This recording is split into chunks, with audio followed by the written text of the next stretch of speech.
और उपदेश वही प्रभावी होता है जो अपने अंदर हो।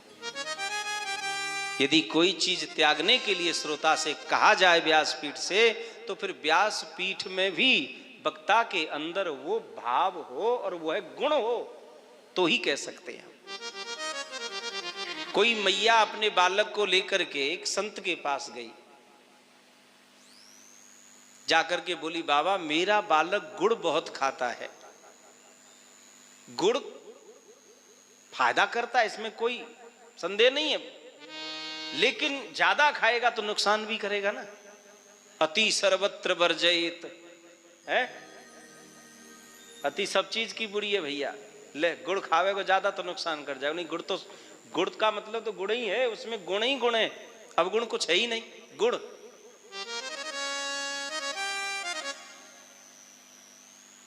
लेकिन वो गुड़ ज्यादा खाता तो मैया परेशान, बाबा के पास पहुंची, बाबा ये गुड़ बहुत खाता है, आप मना करो इसको, आपकी बात मान जाएगा। बाबाओं की बात सब मानते हैं, माँ बाप की नहीं मानते तो बाबा की मानते हैं। बाप की नहीं मानेंगे, बाबा की मानेंगे, मतलब बाप के बाप की है। चलो किसी की तो मानो। तो बाबा ने कहा, बोले मैया तुम कल आना, बच्चे को लेकर के कल आना।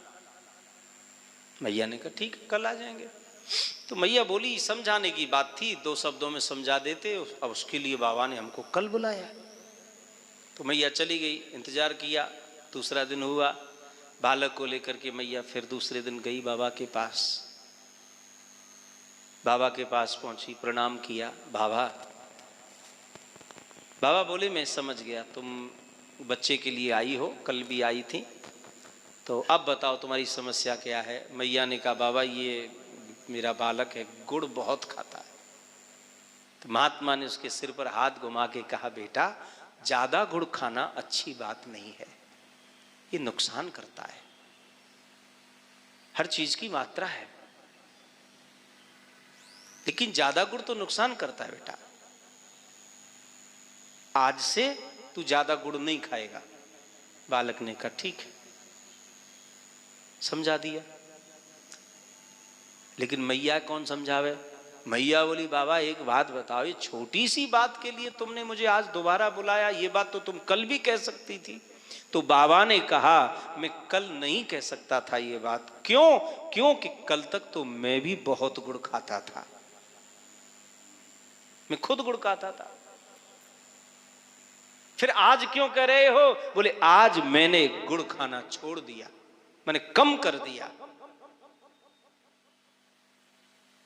लिमिट का खाने लगा हूं मैं। पहले कोई चीज खुद छोड़ो, फिर दूसरों को उपदेश दो। मोह माया को त्यागो और हम लिप्त भय पड़े। पहले हम तो त्यागें, जब हम त्याग देंगे और उसके विषय में जब श्रोताओं को बोलेंगे, तो मैं सत्य कहता हूं वह शब्द श्रोता के हृदय में चुभेंगे, और जो हृदय में चुभते हैं ना, वो शब्द जगह बना लेते हैं समाज में, और उन शब्दों से समाज में परिवर्तन होता है। समाज में यदि हम परिवर्तन चाहते हैं तो पहले हमें खुद में परिवर्तन लाना होगा। श्रोताओं से तो हम कहते हैं प्रातः ब्रह्म मुहूर्त में उठना चाहिए, और हम 8-8, 9-9, 10-10 बजे तक जग रहे हैं महाराज। कैसे बात बनेगी? ब्रह्म मुहूर्त में जो खुद जगता है वही दूसरों को जगा सकता है। खुद सोया हुआ दूसरों को कैसे जगाएगा? कितने भी चिल्ला चिल्ला के मर जाओ, एक आदमी जग जाए, गारंटी आ बात की। चिल्लाने से कोई नहीं जगेगा भैया। चिल्लाने को तो लोगन के पास में अलार्म भरी पड़ी है मोबाइल में, रोज बजे, 2-2, 3-3, 4-4, 5-5 बार बजे, 10-10 बार बजे, जब तक वाको समय पूरा ना हो जाए बजती रहे। लोग नहीं सुनते उसकी, सुन के भी अनसुनी कर देते हैं महाराज, बंद करके फिर सो जाते हैं, फिर बजता है फिर बंद कर देते हैं, नहीं जगते। इसलिए जीवन में जागृति स्वयं के होनी चाहिए। जब स्वयं हम जग गए होंगे, वही तो दूसरे को जगा सकता है। हम खुद सो रहे हैं और दूसरों को जगाने की बात करें, कैसी बात बनेगी भाई। इसलिए मैं सत्य कहता हूं व्यासपीठ से आपसे, हम लोग यदि समाज में परिवर्तन चाहते हैं, सुधार चाहते हैं, तो आवश्यकता हमें सुधरने की है। व्यासपीठ को सावधान होने की जरूरत है। व्यासपीठ को शुद्ध होने की जरूरत है। व्यासपीठ शुद्ध होगी तो समाज शुद्ध होगा, पवित्र होगा, इसमें कोई संदेह नहीं है। बहुत